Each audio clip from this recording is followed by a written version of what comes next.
the first main memory I have of this farm, this is my family's land, so it dates well back into when I was a child, coming here and grabbing milk out of the cooling tank, walking back home with a gallon or two of milk.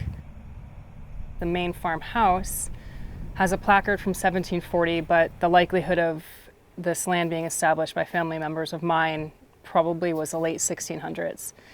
And I am the next generation.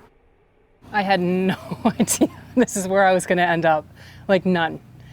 I grew up on the land, and so I didn't appreciate the value of it until after I left and went off to college. I graduated with a degree in communications, which is just such a basic degree these days.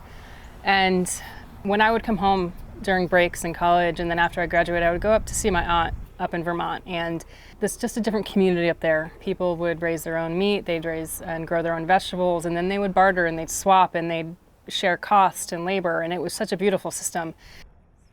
I came back and I was like, oh, let me try a little garden. And there was so many failures in the first few years, so many, and all learning experience. I started off really small. It was me doing it to feed my family. And then when Chris and I bought our house, we had a larger space to grow in, and then it kind of just went from there. We got laying hens, which is like the gateway drug to farming. We got gifted some land to use by a family member. It was about a 1/4 acre, and that's where we started our market garden. And then they also gifted us some pasture for our chickens. So that's how we started getting into raising the meat birds. We ended up doing some turkeys as well for Thanksgiving. And it kind of just went from there. We're now farming at just under an acre, and we're raising a lot of meat for the community and for ourselves and our families. We rotationally graze our pigs. We move them about every 2 weeks. So they get basically a perimeter fence, which is the total acreage that they're going to be on for the year.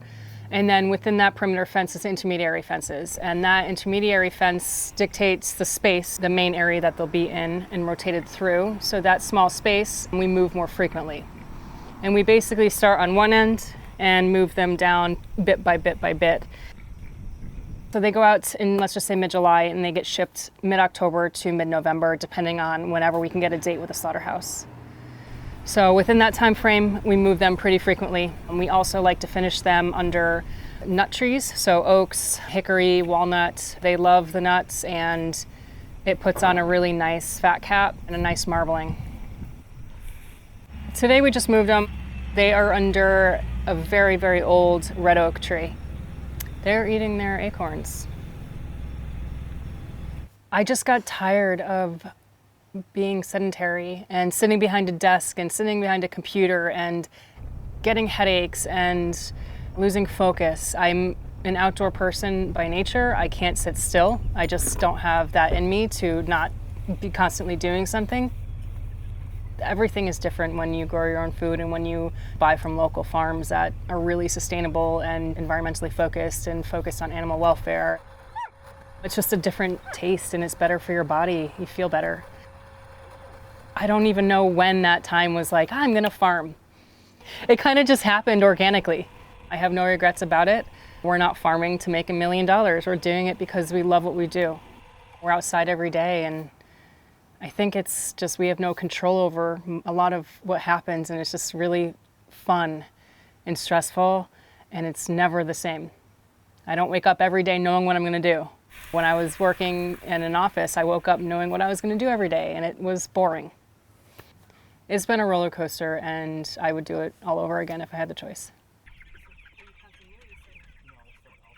It is the best and hardest thing to work with your spouse.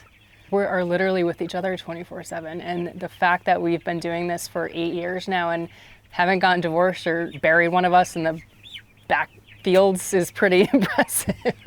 We have our moments. We're friends. We're partners in life. We're business partners.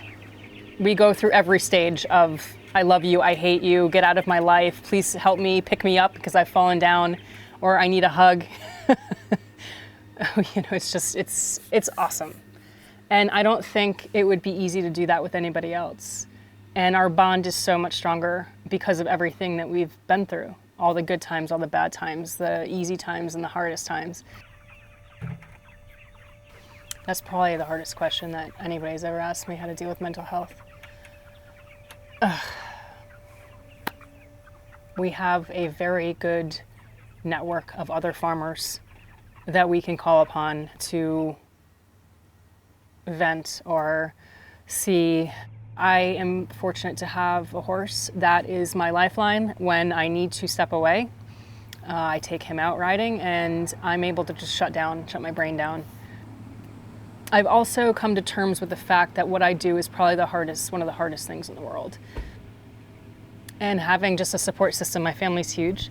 Chris is huge for me. If I need to vent, if I need to cry, if I need to just do something, there's always someone there.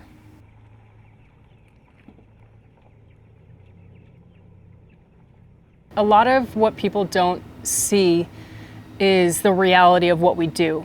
The losses that we face sometimes, we lose animals on pasture.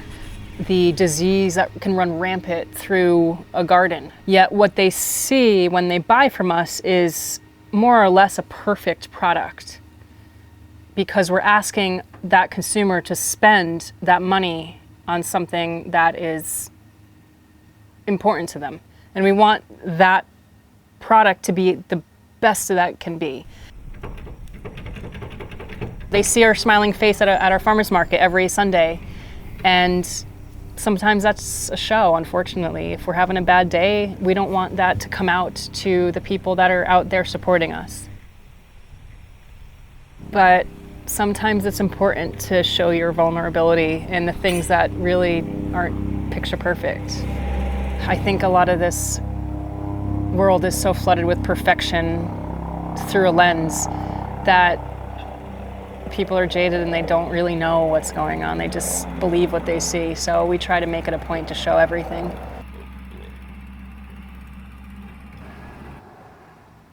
I'm more alive. I'm more me. I think I lost myself. I was just kind of working for a paycheck, and now I'm just working because I love what I'm doing. I'm not getting a paycheck. I don't think we've paid ourselves once in the 8 years we've been doing this. We haven't taken a check from this business. I don't know, I just didn't feel alive working in a building. Here, I'm just at the whim of Mother Nature. And I'm so happy to be at the whim of her.